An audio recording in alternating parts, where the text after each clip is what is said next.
Saludos cordiales en el nombre del Señor Jesucristo. Le habla su buen hermano y amigo el doctor Samuel Pagán para compartir con ustedes algunas ideas en torno a esta transformación y revolución y cambios radicales que se han experimentado los últimos días en Afganistán. Lo primero que les debo decir es que Afganistán ha jugado un papel protagónico los últimos 20 años en la historia de la humanidad, porque luego de los atentados de septiembre 11 en los Estados Unidos, en Nueva York, en las Torres Gemelas, en el Congreso de los Estados Unidos, en el Pentágono, Afganistán surgió como un espacio, como un lugar que le estaba dando albergue a terroristas y a militantes radicales del mundo islámico que se escondieron allí para organizar, preparar los ataques de septiembre 11. Esto precede, entonces se da luego de que por los años 90 la revolución islámica de los talibanes llegó a Afganistán y llegó a Afganistán con fuerza y con dinamismo. Y cuando llegó a Afganistán, todavía podemos recordar las imágenes tristes de llegar a diversos lugares, matar personas, decapitar personas, conquistar lugares, poner personas que habían sorprendido, ¿verdad?, en los diversos pueblos, matarlos o degollarlos, imágenes muy dolorosas. Luego de septiembre 11, al mes, los Estados Unidos y los países aliados deciden invadir Afganistán y han estado en guerra por 20 años. La guerra ha sido intensa. Miles de personas han muerto. Millones y millones de dólares se han invertido ahí. Pero el avance político y militar en Afganistán ha sido ínfimo. El presidente de Afganistán, que ya se fue, la infraestructura política y militar fue muy severamente criticada porque se quedaron en la capital, no conquistaron el resto del país. En la mayoría del país estaba en control los talibanes, aunque estaban las fuerzas norteamericanas y las fuerzas de los países aliados estaban en Kabul, estaban en la capital. El resto del país seguía bajo la autoridad de los talibanes. Esta guerra fue drenando a los países, drenando a los Estados Unidos, y en el 2018 se firmaron unos acuerdos para que hubiera una transición suave, de forma tal que hubiera un gobierno compartido donde se incorporaran los sectores más céntricos, menos ideológicamente violentos del movimiento talibán, y que compartiera el poder con las autoridades afganas que estaban ya sirviendo en Kabul y en diversos lugares. El acuerdo fue que en mayo del 2021 culminaran su presencia y salieran. Pero en la transición de gobierno en los Estados Unidos no se dio en marzo o en mayo, entonces se dio en agosto. Los políticos indican que los políticos de una ideología critican a los de otra, etcétera, etcétera. Especialmente indican que esto fue una transición muy violenta, muy rápido, que nadie le esperaba. Yo no estoy seguro que eso sea verdad, sino que la estaban esperando y llegó el momento de la transición, y que el momento de la transición sea complicado.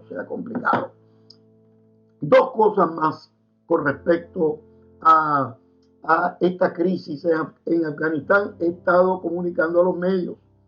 La primera es que este grupo de talibanes que ha llegado ahora ha llegado con un discurso diferente de respeto a la disidencia, porque el mundo musulmán cerrado es muy violento, y cuando impone la ley Sharia, La ley Sharia es una ley que se fundamenta en el Corán e interpretaciones antiguas del Corán en una sociedad preindustrial, en una sociedad no urbana, no una sociedad contemporánea. Las leyes del mundo de la Sharia son leyes de cortarle el brazo, las manos a una persona que roba, decapitar a una persona que es infiel, confinar la labor de las mujeres al hogar, y los que se opongan a eso se exponen a la muerte.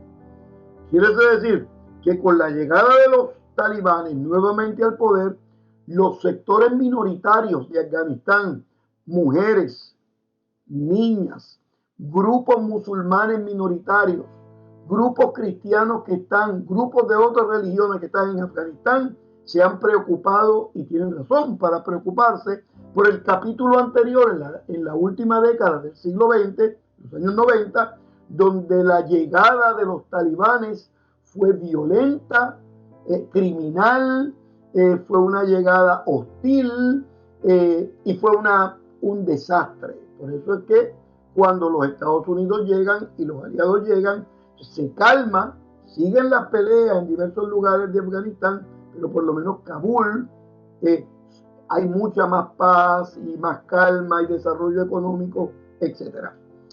En este momento que estamos hablando, que estoy indicándole esto a ustedes,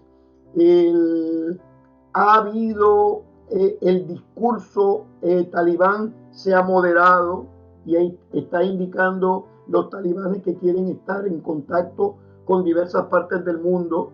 Ya China ha indicado que los va a apoyar, ya Rusia ha indicado que también los va a apoyar. Las conversaciones con Estados Unidos y los aliados europeos se ha detenido por razones, ¿verdad?, obvias. Pero una de las preocupaciones que tenemos los pastores es por los misioneros. ¿Qué va a pasar con los misioneros que están allí? Hoy nos enteramos de que muchos de los misioneros salieron, pero hay otros que han quedado. Entonces nosotros estamos exhortando a la iglesia que cubramos todos esos misioneros con nuestra oración. En un ambiente como el que se vive en Afganistán, donde hay una transición de poder, pero esa transición del poder no es suave, es abrupta, y en sectores violentos hay violencia, requiere que nosotros intercedamos por ese pueblo y que se respeten, para que se respeten los derechos humanos, para que los talibanes entiendan que las mujeres no son objetos para tener en las casas, que las mujeres piensan y que las niñas crecen y se desarrollan y pueden tener una vida normal y contribuir positivamente a la sociedad, no solamente desde el confinamiento del hogar, sino en diversos lugares en la escala social, política y económica del país. Todos estos días yo he estado en diversos medios, en Estados Unidos, en América Latina, Europa, hablando de estos desafíos. Y siempre culmino en televisoras y en radios seculares, siempre culmino, por un lado, con una palabra de esperanza, que esperemos lo mejor, que esperemos que no haya violencia, que esperemos que la transición sea suave y que se respeten las minorías. Pero por otro lado les digo que tenemos que orar y prepararnos para más violencia, para más tensión, para más dificultades. Nuestra confianza está en el Señor y debemos cubrir Afganistán, porque en Afganistán hay cristianos. Los misioneros salen para proteger sus vidas, pero las iglesias quedan allí. No son muchas, no son muchos cristianos, pero hay iglesias ortodoxas, hay iglesias católicas, hay iglesias protestantes, hay iglesias evangélicas, misioneros de la Asamblea de Dios. O sea que hay gente de Dios allí que nosotros tenemos que cubrir con nuestra oración en el nombre del Señor Jesucristo.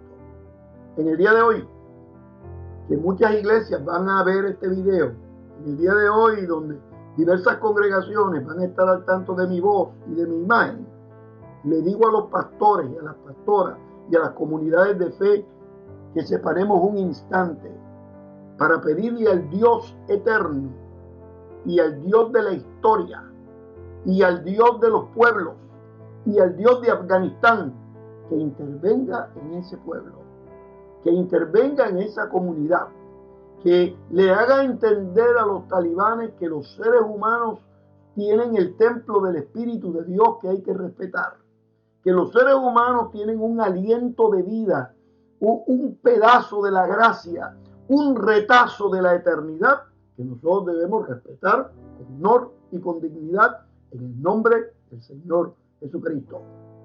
Oramos el día de hoy, oramos en este momento por Afganistán, por ese pueblo, por las iglesias, por la comunidad en general, y para que ni lo alto ni lo bajo, ni lo presente ni lo porvenir, ni cosa creada arriba en el cielo o abajo en la tierra pueda separar a ese pueblo del amor de Dios, que es en Cristo Jesús, Señor nuestro.